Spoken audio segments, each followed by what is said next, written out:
You're listening to Inside IASB, a podcast series dedicated to informing and encouraging Illinois School Board members.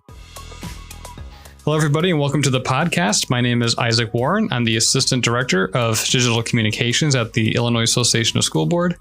And I'm Mary Ellen Buch, Director in the Governmental Relations Department. And today we're going to be talking about advocacy and, more importantly, the Advocacy Ambassador program. So, Mary Ellen, if we could just briefly talk about what advocacy is. First of all, let's just start there. All right. So I think we've all heard the word advocacy a lot of times. It gets thrown out all over the place. So sometimes when I question what a word means, I go back to my high school days of taking Latin. Yeah, I took Latin. So the Latin root is advocare, which means to add a voice. It means to plead a case or a cause, to argue that something needs to be changed or improved. As school board members, you can use your voice to change something that needs to be improved. You can give a voice to your community, your school district, and most importantly, your students. Yeah, thanks, Mary Ellen, for that intro. I didn't know you took Latin. That's really cool. So when we're keeping the idea of what advocacy is in our minds, let's talk a bit more about this program that IASB offers, the Advocacy Ambassador program. Can you talk a little bit more what that looks like? Yeah, absolutely. So you may have heard of the Advocacy Ambassadors program. It's kind of been floating around our department for a couple of years, mostly behind the scenes. We're building up to really start using it. And we are looking for members who are interested in spending some time with us and learning how to advocate to their legislators, to federal legislators, federal congressmen, and to share the story that they need to hear. We can give legislators a high level reason why a bill doesn't work, but you guys can put in the absolute specifics, how your school district will be affected, how much money a particular piece of legislation will cost your district. That's what they need to hear. So that's kind of a high level overview of what the Advocacy Ambassador program is. Yeah, and really emphasizing the need for making these calls to action as personal as possible for the legislators, because I'm sure they hear stats all the time, but making displaying or explaining how these bills can have a very real life effect and not just their own congressional district, but their school districts. I mean, that kind of paints a better picture for what they should be looking for in these bills. Yeah, absolutely. The call to actions that we send out often have an editable piece in the email that you send to them where you can input your information.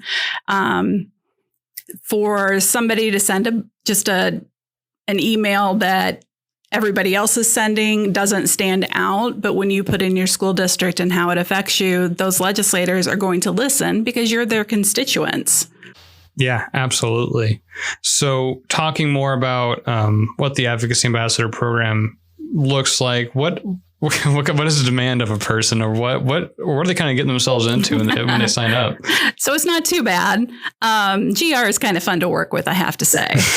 So an advocacy ambassador is somebody that is probably outgoing, somebody that has a little bit of extra time or a passion on an individual topic that you share with people already in your community or in your school district, but now this would allow you to share it with legislators who often have the means to change that legislation, to change what is currently happening into something that's better for your school district.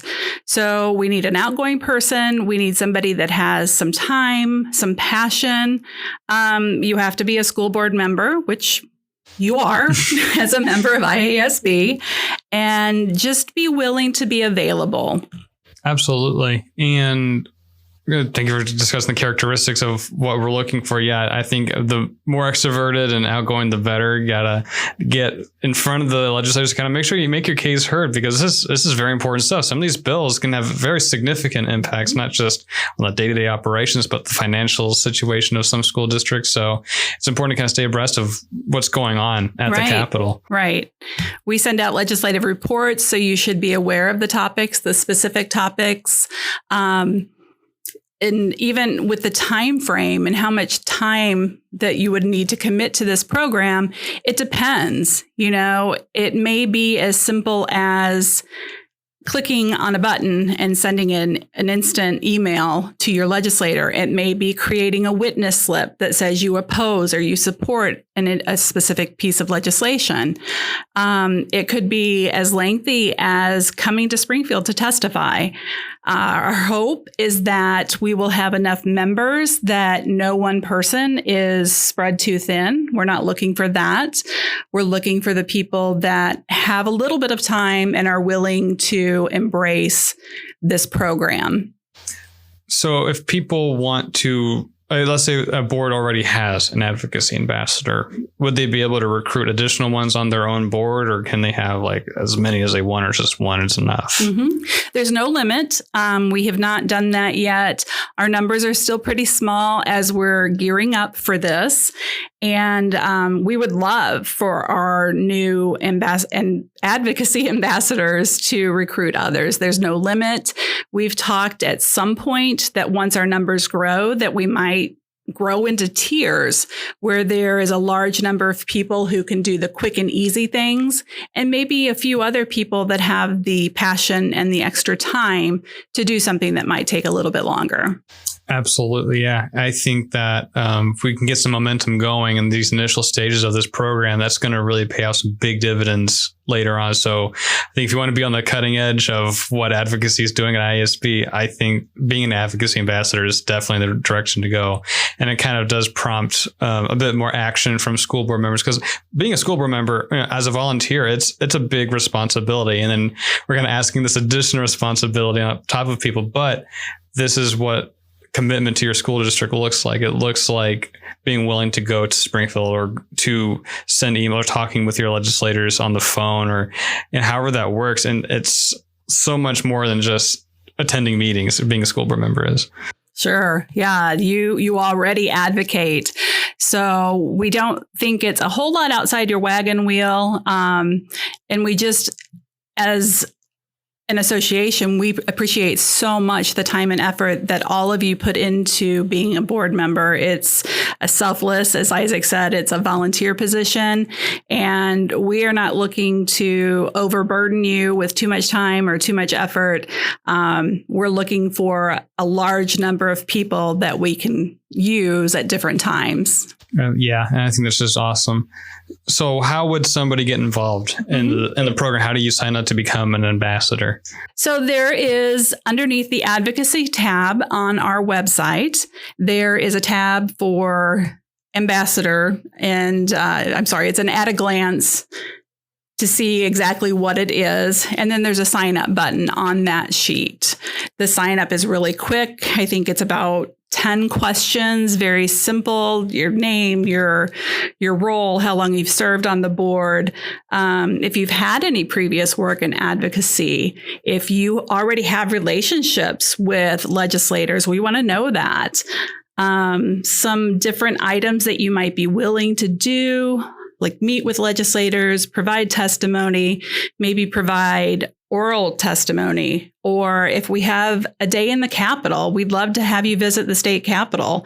And there is also our national organization. So there's possibilities of the Hill Day in Washington, D.C.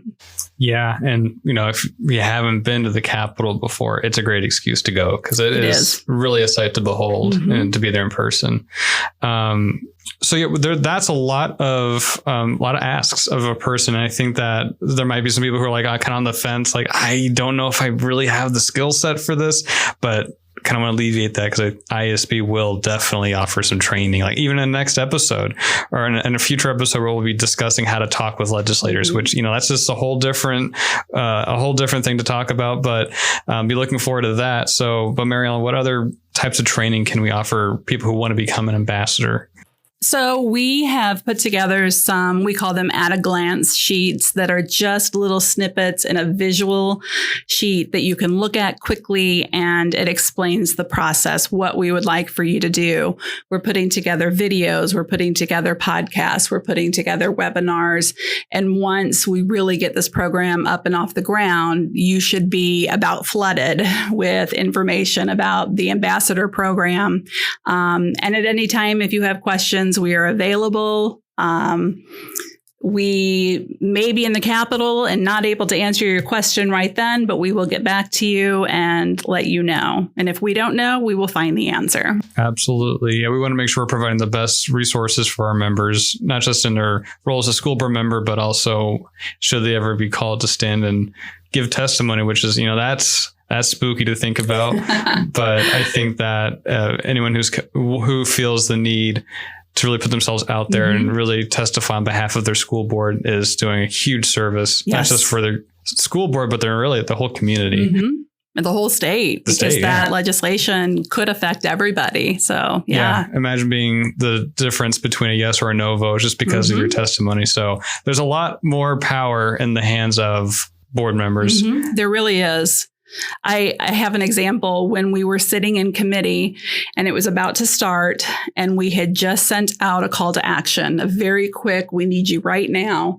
And I was sitting on my laptop and I just happened to click on the witness slips, and you can see the names of the people that oppose the legislation and that support it. And it just kept bumping up. And I would see school board member, school board member, school board member. I saw that and knew what was going on. The legislators saw that and they recognized that, we probably sent out a call to action, but all of these people are weighing in on something that is important to them. And they listened to that. Yeah, and I'm sure seeing all of those witness slips streaming in sends a very clear message about, hey, whoa, we need to pay attention to what we're talking about. What's in this bill, Yeah. Or at least, come up with the question. The legislator would at least ask us, like, what's going on? What is it that is prompting all of these witness slips? And that's the discussion that gives an opening for us as lobbyists to go in there and discuss it with them. For sure. And so I think if any of this sounds interesting, definitely head over to the advocacy section on our website at iasb.com and give it a look, see what you like, and check out those resources Mary Ellen has shared previously. And if you really, really like it, I say sign up for that Advocacy Ambassador program. That's going to be awesome. Well, thank you, Mary Ellen, for coming in and talking about the Advocacy Ambassador program. Really appreciate it. Thank you for listening to the podcast. And thank you for your dedicated volunteer service to public education. If you'd like to stay up to date with future episodes, please consider following us on Spotify, Apple Podcasts, or YouTube Music. Have a comment or question? We welcome listener feedback and invite you to leave us a voicemail via the link in the description or send us a voicemail at communications@iasb.com. Thanks.